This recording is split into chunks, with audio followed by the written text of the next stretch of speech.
मैं आपसे पूछना चाहता हूं, आपके किसी के खाते में कोई एक नया पैसा मोदी के वायदे के मुताबिक आपके खाते में आया कि नहीं आया?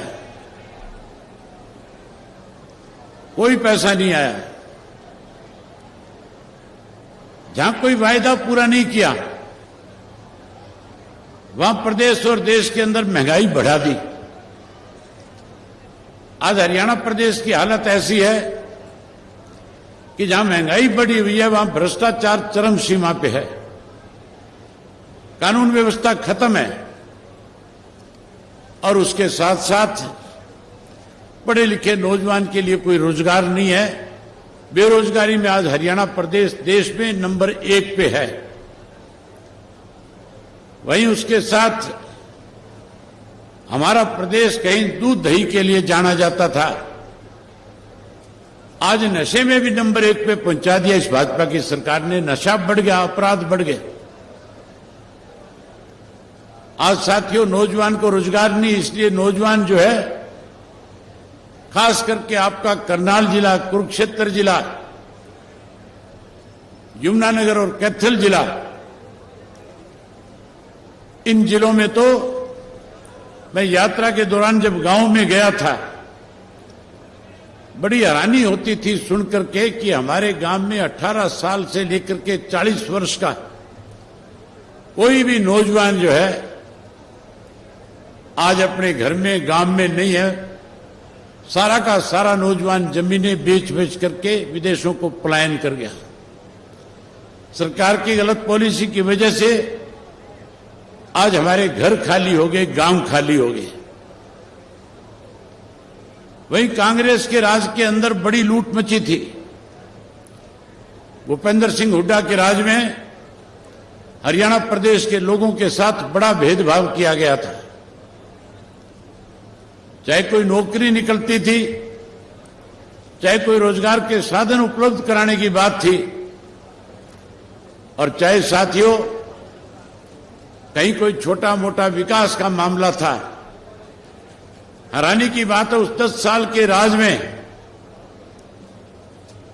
ये सारी चीजें रोहतक जिले तक सिमट करके रह जाती थी, उसकी सीमा से बाहर नहीं निकलती थी।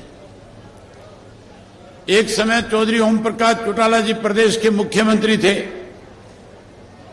जब चौटाला साहब मुख्यमंत्री थे, सरकार आपके द्वार कार्यक्रम के तहत हरियाणा प्रदेश का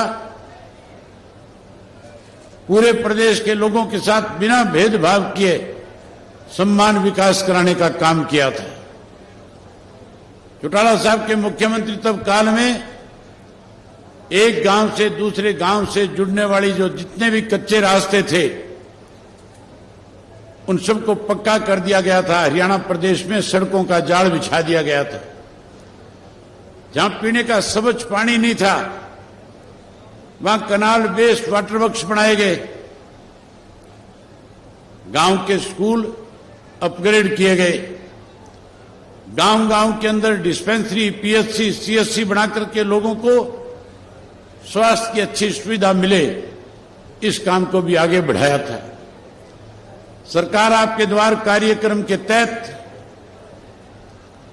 चौटाला साहब के राज में लाखों लाखों करोड़ों रुपए जो है एक एक गांव पे हर साल खर्च किया जाता था। या तो हरियाणा में चौधरी देवीलाल जी के राज के अंदर जो वायदे किए गए थे उनको पूरा किया गया था, और या फिर दलित समाज को ऊपर कैसे उठाया जाए इसके लिए लंबे समय से संघर्ष करके बहन मायावती जी ने उत्तर प्रदेश में जब सरकार बनाई तो जब संघर्ष कर रहे थे, जब आम नागरिक को अपने साथ जोड़ रहे थे, आम नागरिक का विश्वास जीत रहे थे, जब दबे कुचले लोगों को जिनका वोट का अधिकार नहीं था उनकी लड़ाई लड़ रहे थे, और उन लोगों के बीच में जाकर के जो वायदे उन्होंने किए, जो बात उन्होंने कही, उत्तर प्रदेश के लोगों ने यकीन करके जब उनकी सरकार बनाई तो सरकार बनने के बाद अनेक ऐसे काम किए जो आज भी उत्तर प्रदेश के लोग याद करते हैं। गरीब का उत्थान किया, किसान की मदद करी और उसके साथ साथ उत्तर प्रदेश का गुंडाराज खत्म करने का काम अगर किसी ने किया तो बहन मायावती जी ने किया। साथियों, चुनाव का वक्त है। हर पार्टी अपना मैनिफेस्टो लेकर के आएगी, अलग अलग तरह के वायदे करेंगे, लुभाने की कोशिश करेंगे। आज भारतीय जनता पार्टी चाहे जो मर्जी वायदा कर ले, लोग उनकी बात पे यकीन नहीं करेंगे, भाजपा को सत्ता से बाहर करेंगे। वहीं कांग्रेस पार्टी भी आज कहीं लोगों को लुभाने के लिए रोजाना इश्तिहार निकालते हैं, तरह तरह के वायदे करते हैं। बड़ी हैरानी की बात है, जो पार्टी 10 साल सत्ता में रही, सत्ता में रहते हुए लोगों को कोई सुविधाएं प्रदान नहीं करी, महंगाई बढ़ाई, भ्रष्टाचार बढ़ाया, गुंडा तत्व को कहीं ना कहीं संरक्षण देने का काम किया। आज वो लोग भी वायदा करते और कहते हैं अगर हमारा राज बन जाएगा गैस का सिलेंडर 500 रुपए का कर देंगे। वायदा करते हैं पेंशन 6000 कर देंगे, वायदा करते हैं ओल्ड पेंशन स्कीम लागू कर देंगे। ये कांग्रेस के लोग वायदा करते हैं और कहते हैं गरीब आदमी को 100 गज का प्लाट देंगे, पक्का मकान बना करके देंगे। इनका 10 साल राज था। इस 10 साल के राज के अंदर किसने भूपेंद्र सिंह हुड्डा का हाथ पकड़ा था, कौन मना कर रहा था? ये सारी सुविधाएं 10 साल के उस राज में, उस कार्यकाल में क्यों नहीं दी? अब केवल सत्ता का दाव लगाना चाहते हैं। आज वायदे करके लोगों को कहीं भ्रमित करना चाहते हैं। अगर वायदे प्रदेश में किसी ने पूरे किए तो उस शख्स का नाम चौधरी देवीलाल था। आप याद करो, चौधरी देवीलाल जी ने सन 1987 में आपसे वायदे किए थे, कहा था कि अगर मेरी सरकार बनाओगे, मुझे सेवा का मौका दोगे तो बुजुर्ग आदमी को जिसकी उम्र 60 वर्ष हो जाएगी, सरकार के खजाने से 100 रुपया माहवार पेंशन देने का काम करूंगा। किसान से, मजदूर से, गरीब आदमी से, छोटे दुकानदार से कहा था कि आप कर्जे से पीड़ित हैं, सरकार बनाओ, 10-10 हजार रुपए का कर्जा माफ करूंगा। जो 10,00,000 उस वक्त का था, आज के 10 लाख से भी ज्यादा है। साथियों, वायदा किया था गरीब की बेटी की शादी में दिक्कत परेशानी ना आए, 5100 कन्यादान दूंगा। बंसीलाल मुख्यमंत्री थे, कह रहे थे कि देवीलाल भका रहा है, मैं LLB हूं, वकील हूं, पढ़ा लिखा हूं, चिंता करने की जरूरत नहीं, सरकारी खजाने से कोई धन इस तरह दिया नहीं जा सकता। अगर ऐसा संभव होता तो मैं आपको पहले मुहैया करा देता है। आपने चौधरी देवीलाल को सरकार बना करके दी। चौधरी देवीलाल ने कानून बना करके तीनों के तीनों वायदे आपके पूरे करने का काम किया। आज फिर कांग्रेस के लोग वायदे करके कहीं मतदाता को लुभाना चाहते हैं। इनसे वायदे पूरे नहीं हो सकते। इनकी नीयत ठीक होती तो 10 साल पहले पूरे करते। अगर कोई वायदा पूरा करेगा तो इंडियन नेशनल लोकदल पार्टी और बहुजन समाज पार्टी की सरकार बनने के बाद हम लोग आपसे किए हुए वायदे पूरे करने का काम करेंगे। मैं आपसे एक बात पूछना चाहता हूं, हम आपके सामने जो भी वायदा करेंगे, क्या आप लोगों को हमारे ऊपर इस बात का विश्वास है कि जो बात आज मैं आपके बीच में कह करके जाऊंगा, सरकार बनने के बाद उसको पूरा करने का काम करूंगा? अगर आपको विश्वास है तो एक बार बोल करके कहो कि हमें आप पे विश्वास है। अगर आप हमारे ऊपर विश्वास करते हो तो आज आपसे वायदा करके जाते हैं कि सरकार बनने के बाद जो 100 रुपया पेंशन चौधरी देवीलाल ने शुरू करी थी, उस पेंशन को बढ़ाएंगे। 7500 रुपया महीना करके हमारे बुजुर्गों का मान सम्मान बढ़ाएंगे। आप हमारे पे विश्वास और भरोसा करते हो तो मैं पढ़े लिखे नौजवान बच्चों से वायदा करता हूं और कहता हूं, आपको चिंता करने की जरूरत नहीं है। 2 लाख नौकरियों के पद हरियाणा प्रदेश में खाली है। सरकार बनने के बाद हर घर से एक पढ़े लिखे नौजवान को, चाहे हमारी बेटी पढ़ी लिखी हो चाहे बेटा पढ़ा लिखा हो, उसे सरकारी नौकरी देने का काम करेंगे। जो बेरोजगार रह जाएगा उसे भी चिंता करने की जरूरत नहीं है। हम अपने बेरोजगार बच्चों के लिए 21,000 रुपया बेरोजगारी भत्ता तब तक देंगे जब तक उसको सरकारी नौकरी नहीं मिल जाएगी। ये माताएं बहनें बैठी है, मोदी ने अपना वायदा पूरा नहीं किया था। कांग्रेस वाले कहते हैं 500 में देंगे। आप सरकार बनाओ, हम सरकार बनने के बाद गैस का सिलेंडर महीने की पहली तारीख को आपके घर में प्रदेश की सरकार की तरफ से मुफ्त में पहुंचाने का काम करेंगे। जहां गैस का सिलेंडर देंगे वहीं किसी भी गृहिणी को किसी के आगे हाथ ना फैलाना पड़े अपनी रसोई अच्छी चलाने के लिए 1100 रुपये नमक मिर्च के भी साथ में आपको देंगे, आपके खाते में डालेंगे। ओल्ड पेंशन स्कीम लागू करेंगे।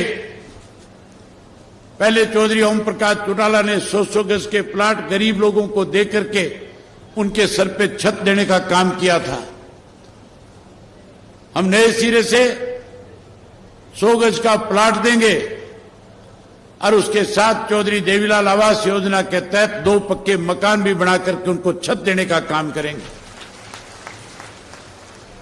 ओल्ड पेंशन स्कीम लागू करेंगे और उसके साथ साथ हरियाणा प्रदेश के हर गांव में पीने का स्वच्छ पानी हो, कैनाल वेस्ट वाटर देंगे और मुफ्त में आपको पानी मुहैया कराने का काम करेंगे। जहां पानी मुफ्त देंगे वहीं साथियों बिजली के बिल बहुत आते हैं। बिजली महंगी है कि नहीं है? बिजली के बिल ज्यादा आते हैं कि नहीं आते हैं? आप चिंता मत करो, राज बनाओ। ये सारे मीटर पड़वा करके मनोहर लाल खट्टर के घर के दरवाजे पे टंगवा दूंगा।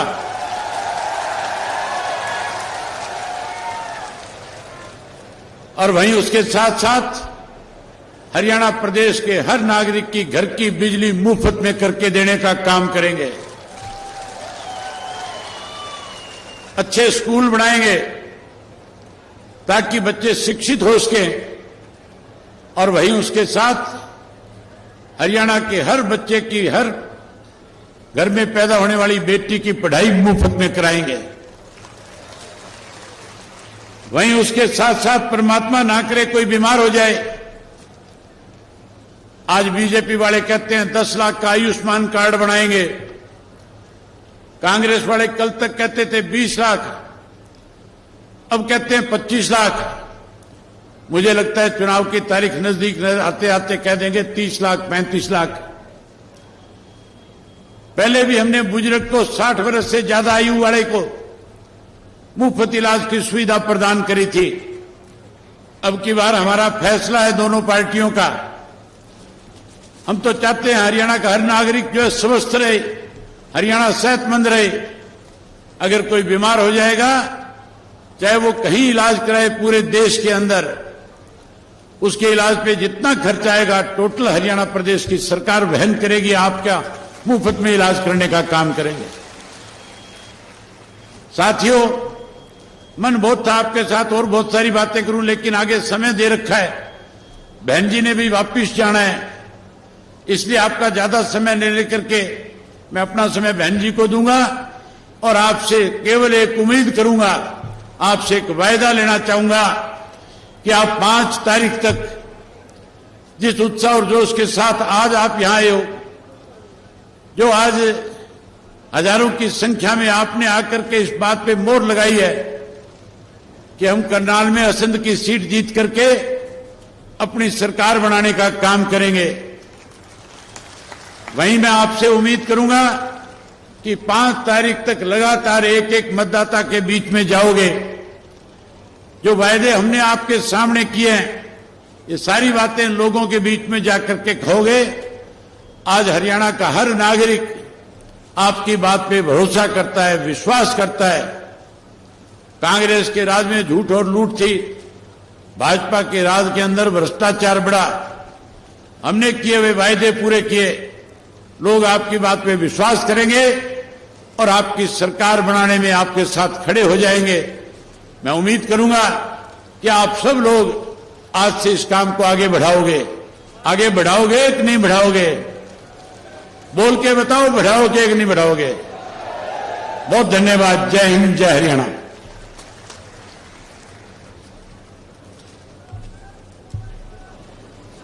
सम्मानित साथियों, अब मैं इस जनसभा के मुख्य अतिथि के रूप में आई बहुजन समाज पार्टी की राष्ट्रीय अध्यक्ष, उत्तर प्रदेश की 4 बार रही मुख्यमंत्री, इस देश के पीड़ितों, शोषितों, गरीबों की मसीहा, सर्वे समाज के मान और सम्मान के प्रतीक आदरणीय बहन कुमारी माइती जी को निवेदन पूर्वक आग्रह करता हूं कि आए और जिस को संबोधित करने का काम करें। सम्मानित साथियों, बड़ी गंभीरता से सुनना एक एक शब्द को। बहन जी का एक एक शब्द मूल्यवान है। बड़ी गंभीरता से सुनना। कोई भी व्यक्ति बहन जी के भाषण खत्म होने से पहले कुर्सी नहीं छोड़ेगा। शांति से सुनना, गंभीरता से मन साथ।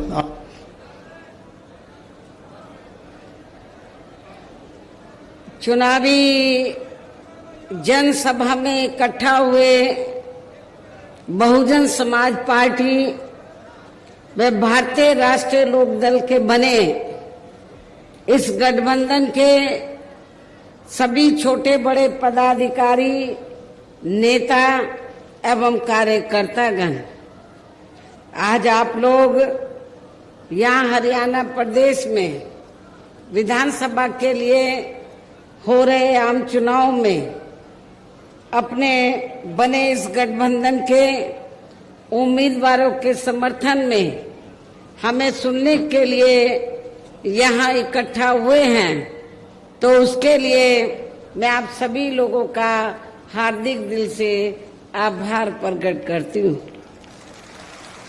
जिनको कामयाब बनाने के लिए भारतीय राष्ट्रीय लोकदल के वरिष्ठ राष्ट्रीय महासचिव श्री अभय सिंह चौटाला जी व इनके सभी साथीगण तथा बीएसपी के भी नेशनल कोऑर्डिनेटर श्री आकाश आनंद व यहाँ के संयोजक श्री रणधीर बेनीवाल और इनके भी सभी साथीगण पूरे जी जान से लगे हैं। और अब मैं आप लोगों का ध्यान यहाँ हरियाणा प्रदेश में विधानसभा के लिए हो रहे आम चुनाव में अपने इस बने गठबंधन की सरकार बनाने को लेकर कुछ जरूरी बातों की तरफ दिलाना चाहती हूँ। और इस संबंध में हमारी पार्टी का ये कहना है कि अपने देश को आजाद हुए और भारतीय संविधान को भी लागू हुए अब वर्षों बीत चुके हैं, और इस लंबी अवधि में केंद्र व आपके हरियाणा प्रदेश में भी विभिन्न विरोधी पार्टियों की सरकारें रही हैं। लेकिन दुख की बात यह है कि इस दौरान आपके हरियाणा प्रदेश में भी यहाँ विरोधी पार्टियों की रही सरकारों में सर्व समाज में से खासकर दलितों, आदिवासियों, पिछड़े वर्गों, मुस्लिम व अन्य धार्मिक अल्पसंख्यकों के साथ साथ गरीबों, मजदूरों, किसानों, व्यापारियों एवं अन्य मेहनतकश लोगों का भी पूर्ण रूप से विकास व उत्थान आदि नहीं हो सका है। जिनकी सरकारों की गलत नीतियों एवं गलत कार्य प्रणाली आदि को अब इन्हें और ज्यादा आजमाने की जरूरत नहीं है।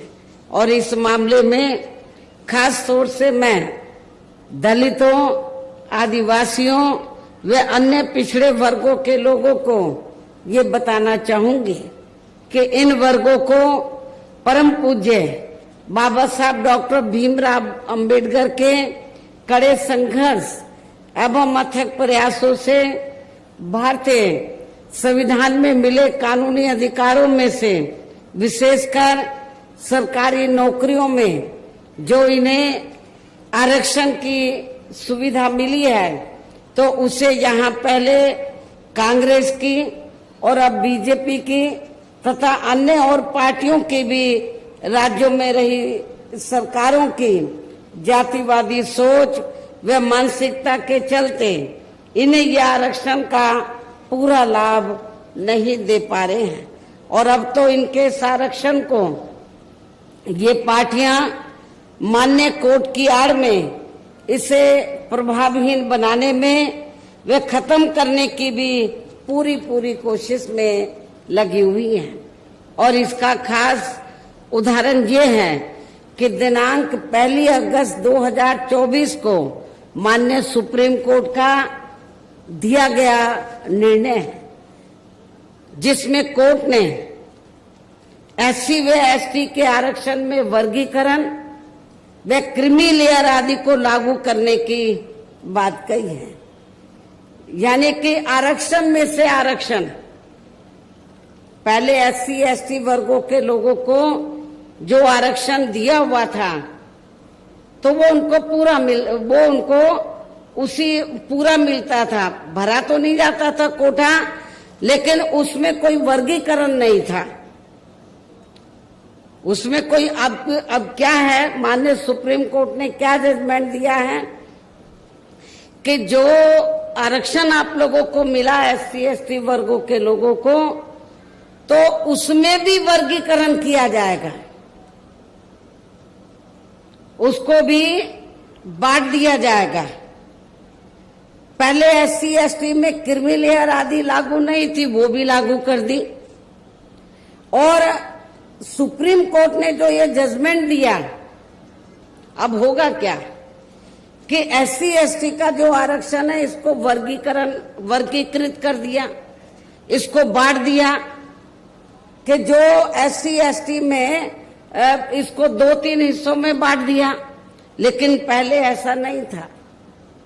पहले मान लीजिए जिन लोगों को आरक्षण मिल रहा है और उनमें से जो लोग इसके योग्य नहीं हैं, तो उन्हीं वर्गों में से आरक्षण दिया जाता था। लेकिन अब ये वर्गीकरण करके ये लोग क्या करेंगे कि जो योग्य नहीं होंगे तो उनको पहले एससी में ही जो मजबूत जातियां थी उनको मिल जाता था। अब ये धीरे से चुपके से अब ये करेंगे क्या, सामान्य वर्गों के लोगों को उनका ये आरक्षण दे देंगे। और ये जो व्यवस्था की गई है, माननीय सुप्रीम कोर्ट ने जो व्यवस्था की है, तो इस व्यवस्था में सेंटर की ओर से, सेंटर में किसकी सरकार है, भारतीय जनता पार्टी की। भारतीय जनता पार्टी का जो सरकारी वकील उधर खड़ा हुआ, उसने सुप्रीम कोर्ट के इस फैसले का स्वागत किया, कहा कि हम सहमत हैं, इससे हम सहमत हैं। कांग्रेस के भी वकील खड़े हुए, उन्होंने कहा कि हम इससे सहमत हैं। और ये एससी एसटी में जो आरक्षण में पहले वर्गीकरण नहीं था, अब उसमें वर्गीकरण कर दिया। अब आपको बहुत, और इनको जो एससी एसटी की जातियां हैं, तो वर्गीकरण करके इनको आपस में लड़ाने का काम किया है। और ये जो पार्टियां क्या कर रही हैं, लड़ाने का काम कैसे कि फूट डालो और राज करो। अभी तक SC ST एक प्लेटफार्म पे रहता था, लेकिन इसकी आड़ में इनको बांट के फूट डालो। कुछ जो वोट कुछ वोट BSP ले जाए और कुछ वोट वो दूसरी पार्टियां ले जाए, इनको बांट के रखो।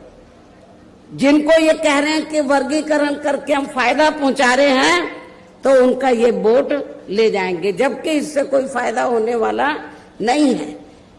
धीरे पर्दे के पीछे इसका ज्यादातर लाभ जनरल लोगों को ही मिल जाएगा, और एक दिन ऐसा आ जाएगा कि आपका ये आरक्षण प्रभावहीन बन जाएगा, ना के बराबर रह जाएगा, खत्म हो जाएगा। और यदि इन वर्गों के आरक्षण के मामले में केंद्र की वर्तमान भाजपा सरकार की भी नीति व नीयत साफ होती, तो फिर ये सरकार माननीय सुप्रीम कोर्ट के आरक्षण को लेकर आए इस निर्णय को बिना कोई देरी किए हुए उसे निष्प्रभावी बनाने व पूर्व की स्थिति में लाने के लिए संसद का विशेष सत्र बुलाकर फिर संवैधानिक संशोधन विधेयक जरूर लाती, और उसे विपक्ष को साथ में लेकर पास भी जरूर कराती। और इतना ही नहीं, बल्कि इसके लिए कांग्रेस व इनके इंडिया गठबंधन ने अभी तक भी केंद्र सरकार पर कोई दबाव नहीं बनाया है, और ऐसा करना तो बहुत दूर की बात रही, बल्कि इन्होंने माननीय सुप्रीम कोर्ट के इस निर्णय पर अभी तक कुछ भी खुलकर नहीं बोला है। ना बीजेपी ने, ना कांग्रेस ने, ना अन्य पार्टियों ने कुछ भी खुलकर नहीं बोला है। और इस मामले में केंद्र की भाजपा सरकार व अधिकांश सभी विरोधी पार्टियां अभी तक भी चुप्पी साधे हुए हैं। यहाँ मैं ये भी बता देना चाहती हूँ कि माननीय कोर्ट ने SC ST आरक्षण में वर्गीकरण करने व क्रीमी लेयर को भी लागू करने का ये कार्य जो पहले संसद के पास था, राष्ट्रपति जी के पास था, उनसे वापस लेकर तो SC ST के आरक्षण में वर्गीकरण करने व क्रीमी लेयर को भी लागू करने का ये कार्य अब राज्य सरकारों के ऊपर छोड़ दिया है। जो पहले राज्य सरकारों के पास नहीं था, संसद के पास था, राष्ट्रपति जी के पास था, ये राज्य सरकारों के ऊपर छोड़ दिया है। जो राज्य सरकारें हैं, जिस भी पार्टी की सरकार बनेगी तो उस पार्टी की सरकार फिर अपने हिसाब से इसका पूरा राजनीतिक फायदा भी उठाएगी। साथ ही इसकी आड़ में इन वर्गों को बांटकर इन्हें आपस में भी लड़ाएगी, अर्थात अब ये पार्टियां फूट डालो व राज करो की नीति का भरपूर फायदा उठाएंगी। जबकि संविधान के मुताबिक कि जाति को SC व ST की सूची में शामिल करना है या नहीं करना है, तो इसका ये अधिकार अभी तक, जैसा कि मैंने आप लोगों को बताया, ये केवल संसद व माननीय राष्ट्रपति जी को ही दिया हुआ था, जिसे 1 अगस्त 2024 को माननीय सुप्रीम कोर्ट के आए निर्णय के जरिए इसे अब वापस लेकर सीधे ही राज्य सरकारों को दे दिया गया है, जिससे अब इन वर्गों के साथ काफी नाइंसाफी होगी, अर्थात इनका अब यह आरक्षण ना के बराबर ही रह जाएगा। और अब तो कांग्रेस के श्री राहुल गांधी ने भी विदेश में जाकर इनके सभी आरक्षण को आगे वक्त आने पर खत्म करने का भी ऐलान कर दिया है। इसलिए इन वर्गों के लोगों को बाबा साहब डॉक्टर भीमराव अंबेडकर द्वारा जो इन्हें आरक्षण का ये संवैधानिक अधिकार मिला है, तो इसे बचाने के लिए अब यहाँ हरियाणा प्रदेश में हो रहे विधानसभा चुनाव में इन वर्गों को ऐसी सभी आरक्षण विरोधी पार्टियों को अपना कतई भी वोट नहीं देना है। जो ये पार्टियां माननीय सुप्रीम कोर्ट के आए इस निर्णय को बिल्कुल भी बदलने के लिए तैयार नजर नहीं आती हैं, अर्थात इस मामले में केवल ये पार्टियां इन वर्गों को गुमराह करने में ही लगी हुई हैं ऐसी स्थिति में अब इन वर्गों को यहाँ विधानसभा के लिए हो रहे आम चुनाव में अपने बने इस गठबंधन की ही सरकार बनाकर इसे लागू होने से, यहाँ के हरियाणा प्रदेश में इसे लागू होने से तब तक लटका कर वे रोक कर रखना है जब तक केंद्र व विपक्ष द्वारा इस निर्णय को संवैधानिक संशोधन के जरिए खत्म करके इसे पुरानी स्थिति में बहाल नहीं कर दिया जाता है। इसलिए ऐसी स्थिति में अब आप लोगों को एक तरफा अपना वोट केवल बीएसपी व इन्हें लोग के बने अपने इस गठबंधन को ही देना है, ताकि सत्ता में आकर यहाँ आपके स्टेट में माननीय सुप्रीम कोर्ट के आए इस निर्णय पर कुछ हद तक अंकुश लगाया जा सके। हम इसको पास नहीं होने देंगे। हमारा गठबंधन की सरकार होगी तो इसको लटका के रखेंगे, और कब तक रखेंगे? जब तक हम पार्लियामेंट में संवैधानिक संशोधन लाने के लिए हम सेंट्रल गवर्नमेंट के ऊपर दबाव बनाएंगे, वो इसको पुरानी स्थिति में नहीं ले आती है, बहाल नहीं कर देती है। इतना ही नहीं बल्कि केंद्र व राज्यों में कांग्रेस, बीजेपी व अन्य जातिवादी पार्टियों की रही सरकारों ने इनका आरक्षण का कोटा अभी तक भी पूरा नहीं किया है। आपके हरियाणा प्रदेश में भी यही स्थिति है। हर विभाग में सीटें खाली पड़ी, जिससे फिर अंत में किसी न किसी रूप में सामान्य वर्गों को ही दे दिया जाता है। पदोन्नति में आरक्षण को तो इन्होंने मान्य कोर्ट की आड़ में काफी हद तक खत्म कर दिया है। इसके साथ ही केंद्र व राज्यों की भी सरकारों द्वारा इन वर्गों के लोगों को प्राइवेट सेक्टर में आरक्षण दिए जाने की व्यवस्था किए बिना ही इनके ज्यादातर सरकारी कार्य अब यहाँ प्राइवेट सेक्टर के जरिए ही देश के अधिकांश बड़े बड़े पूंजीपतियों व धन्ना सेठों आदि को ही दिए जा रहे हैं, जिसके कारण आपके यहाँ हरियाणा प्रदेश सहित पूरे देश में अब इन वर्गों के लोगों को आरक्षण का बहुत कम ही लाभ मिल पा रहा है। और इससे अब पूरे देश में दलितों व आदिवासियों के साथ साथ अन्य पिछड़े वर्गों को भी काफी ज्यादा नुकसान हो रहा है। जबकि अन्य पिछड़े वर्गों के लोगों को ये भी मालूम होना चाहिए कि इन्हें मंडल कमीशन की रिपोर्ट के तहत आरक्षण की सुविधा केंद्र में कांग्रेस पार्टी की रही सरकार में नहीं बल्कि बीएसपी के कड़े संघर्ष एवं अथक प्रयासों से केंद्र में रही श्री वीपी सिंह की सरकार में ही मिली है, जिसका भी अब यहाँ जातिवादी विरोधी पार्टियों की चल रही सरकारें इन्हें पूरा लाभ नहीं दे पा रही हैं। इसके साथ ही श्री वीपी सिंह की सरकार में ही इन वर्गों के मसीहा परम पूज्य बाबा साहब डॉक्टर भीमराव अंबेडकर को भी यहाँ भारत रत्न की उपाधि से सम्मानित किया गया है, जिसके लिए वो हर प्रकार से पात्र भी थे। जबकि इन्हें ये सम्मान इनके जीते जी केंद्र में रही कांग्रेस पार्टी की सरकार में ही बहुत पहले मिल जाना चाहिए था, लेकिन इस पार्टी की यानी कि कांग्रेस पार्टी की सरकार ने बाबा साहब डॉक्टर अंबेडकर के देहांत के बाद भी इन्हें काफी वर्षों तक इन्हें ये सम्मान नहीं दिया। इससे इन वर्गों के प्रति इस कांग्रेस पार्टी की हीन व जातिवादी मानसिकता साफ झलकती है। इतना ही नहीं बल्कि इनके कार्यों को आगे बढ़ाने वाले वे हर मामले में समर्पित रहे व्यक्तित्व मान्यवर श्री कांशीराम जी के देहांत होने पर उस समय केंद्र में रही इसी कांग्रेस पार्टी की सरकार ने इनके सम्मान में एक दिन का भी राष्ट्रीय शोक घोषित नहीं किया था। इसके साथ ही इन वर्गों के लोगों को जुर्म जाति से निजात दिलाने के लिए जो भी यहाँ नियम व कानून आदि बने हैं तो उन पर भी केंद्र व राज्यों की सरकारें सही से अमल नहीं कर पा रही हैं, जिससे अब यह खासकर दलितों, आदिवासियों व अन्य पिछड़े वर्गों के ऊपर शोषण करने वाले लोगों का मनोबल और भी ज्यादा बढ़ रहा है।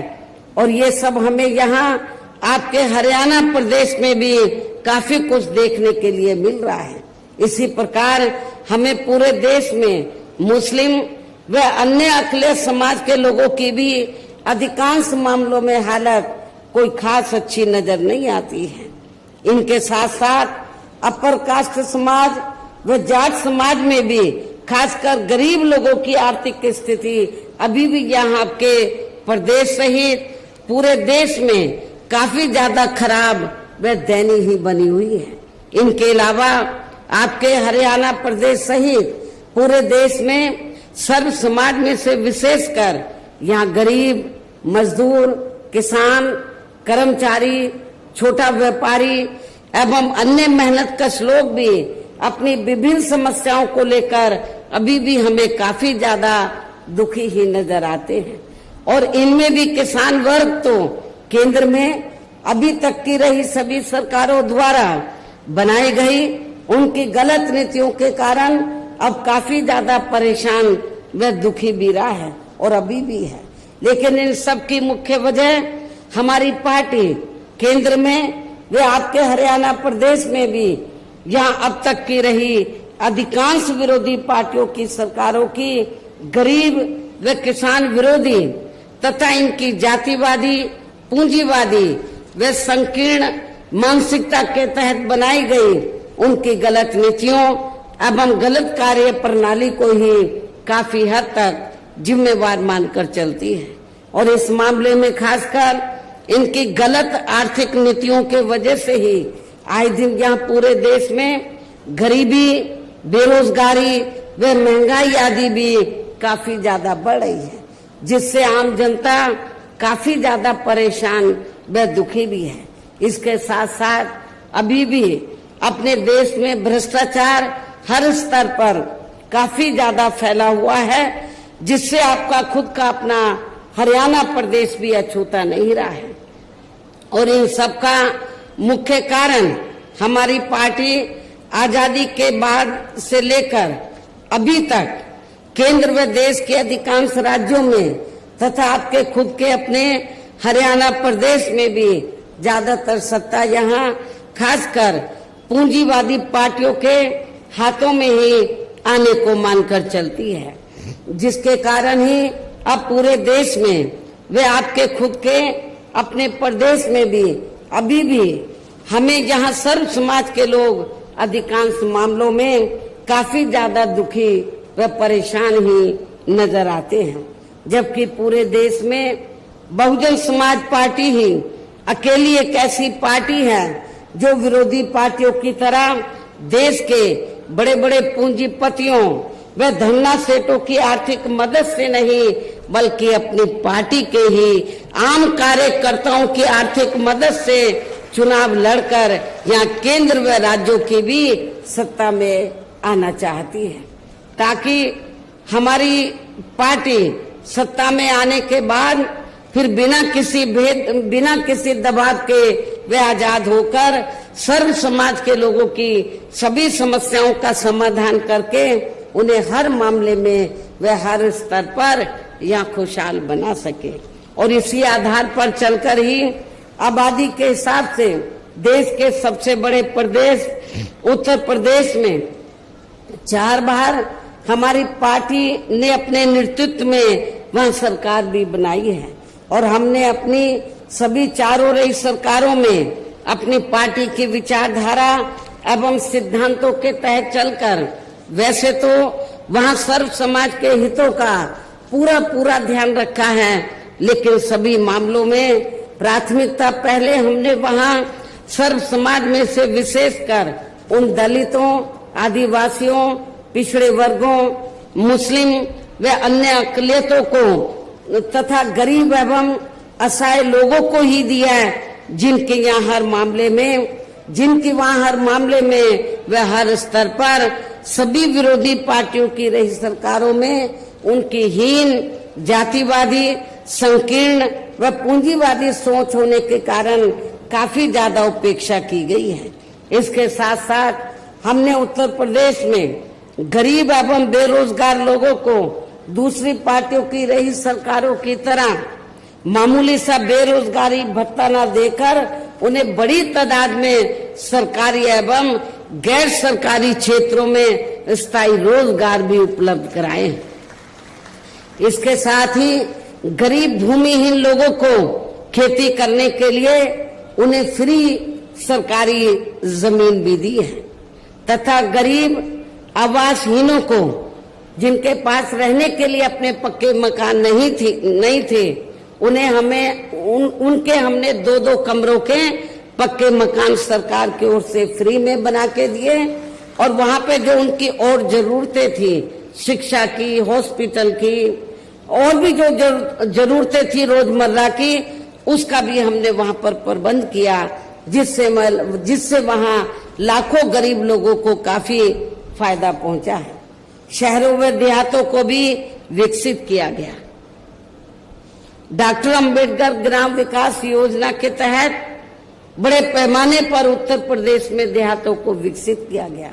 मान्यवर श्री कांशीराम जी शहरी समग्र विकास योजना के तहत शहरों को विकसित किया गया और उन बस्तियों पर विशेष ध्यान दिया, उन बस्तियों की तरफ जहां पर दलित वर्ग के लोग और पिछड़े वर्ग के लोग रहते थे।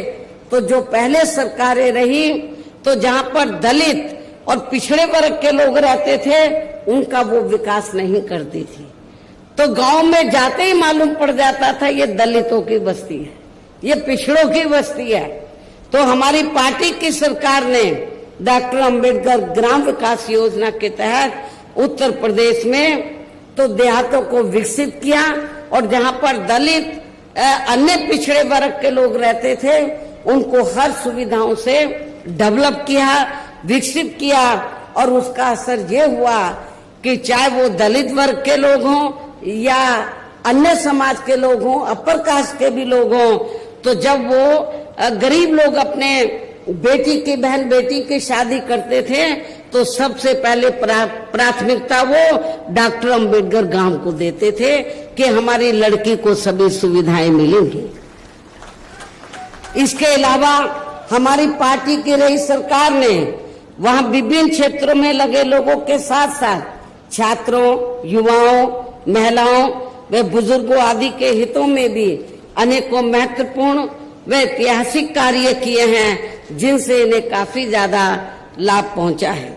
किसानों की भी अधिकांश समस्याओं का काफी हद तक समाधान किया गया है तथा उनकी फसलों का भी उन्हें समय से उचित दाम दिया गया है।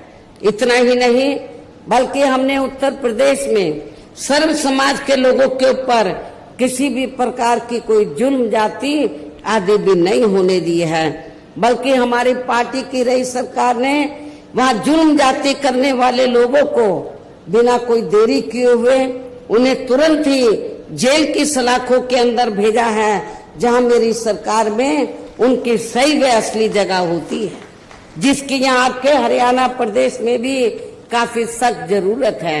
इसके साथ ही हमारी पार्टी की रही सरकार ने अपने देश में दलित एवं अन्य पिछड़े वर्गों में समय समय पर जन्मे यहाँ अपने महान संतों, गुरुओं व महापुरुषों में भी खासकर महात्मा ज्योतिराव फूले, छत्रपति शाहू जी महाराज, श्री नारायण गुरु, बाबा साहब डॉक्टर भीमराव अंबेडकर एवं मान्यवर श्री कांशीराम जी आदि को भी विभिन्न रूपों में पहली बार वहां पूरा आदर सम्मान दिया है, जिन्हें विरोधी पार्टियों के लोग अभी तक भी आसानी से पचा नहीं पा रहे हैं।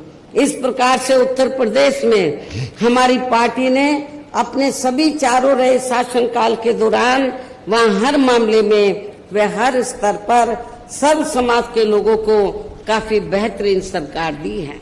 और यदि आप लोग भी यहाँ अपने हरियाणा प्रदेश में गरीबों, किसानों व आम जनहित के तथा विशेषकर कमजोर एवं उपेक्षित वर्गों के हितों में ऐसे ही कार्य करना चाहते हैं, इसके साथ ही आपकी प्रदेश की जनहित से जुड़ी जो भी यहाँ स्थानीय समस्याएं हैं तो उन्हें भी आप दूर करना चाहते हैं, तो फिर आप लोगों को भी उत्तर प्रदेश की तरह ही यहाँ अपने हरियाणा प्रदेश में भी अपने इस बने गठबंधन की ही सर्वजन हिताय व सर्वजन सुखाय की नीतियों पर आधारित ही सरकार बनानी होगी, जिसके लिए अब आप लोगों को यहाँ अपने हरियाणा प्रदेश में विधानसभा के लिए हो रहे आम चुनाव में अपने गठबंधन का ही बेहतर रिजल्ट लाना होगा।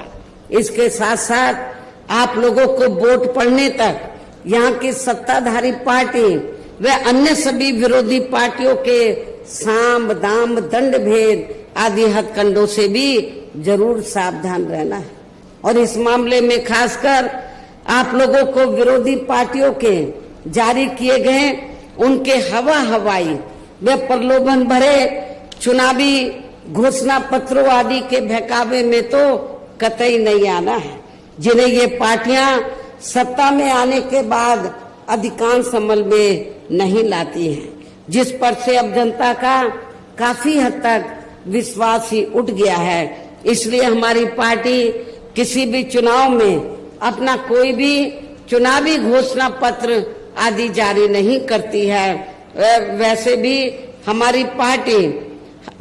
हमारी पार्टी कहने में बहुत कम बल्कि कार्य करके दिखाने में ही ज्यादा विश्वास रखती है। अर्थात जो कहती है तो उसे करके भी दिखाती है। और ये सब हमने उत्तर प्रदेश में बिना घोषणा पत्र के जारी किए हुए 4 बार सरकार बनाई, कोई घोषणा पत्र जारी नहीं किया था। उसके हम कब करते हैं? जब सरकार बन जाती है, फिर हम अपनी नीतियां बताते हैं कि हमारी सरकार की नीतियां क्या है। उससे पहले हम कोई हवाई बातें नहीं करते हैं। और अब संक्षेप में मेरा यही कहना है कि आप लोगों को अपने खुद के अपने हरियाणा प्रदेश के भी हित में यहाँ बीएसपी व इनेलो के बने अपने इस गठबंधन की ही सरकार बनाना बहुत जरूरी है।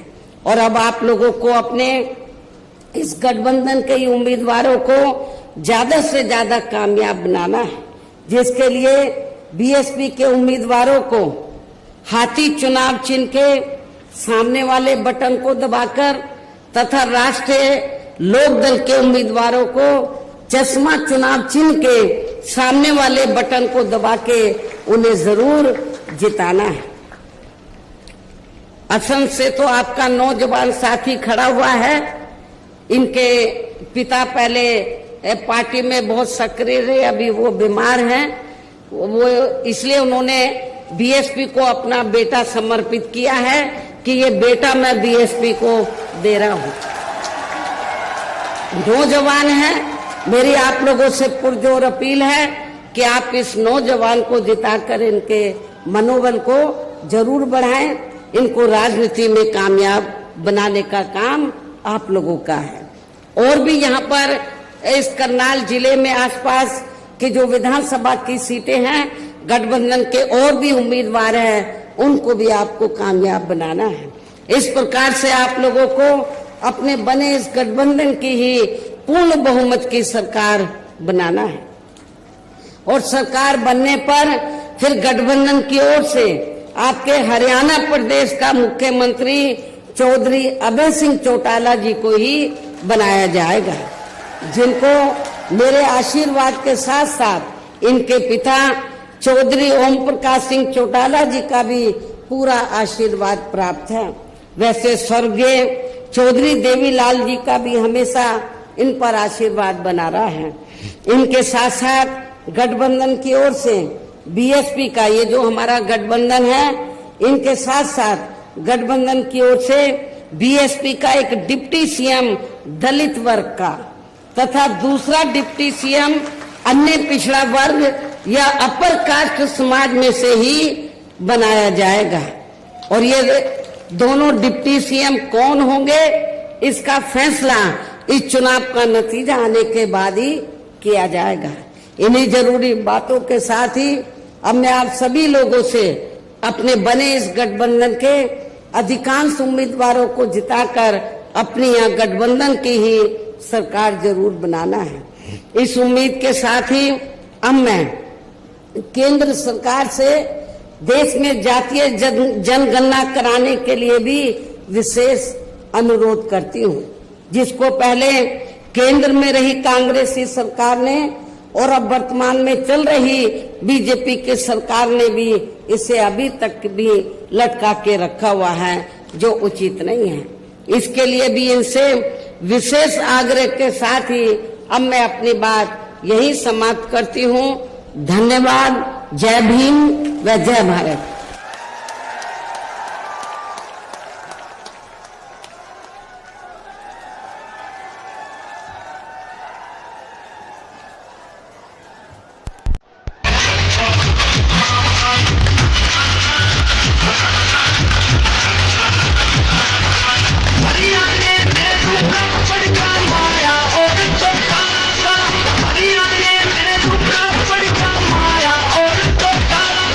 गठबंधन का राज चले हाथ और तुम्हें आया, गठबंधन का राज चले हाथ और तुम्हें आया।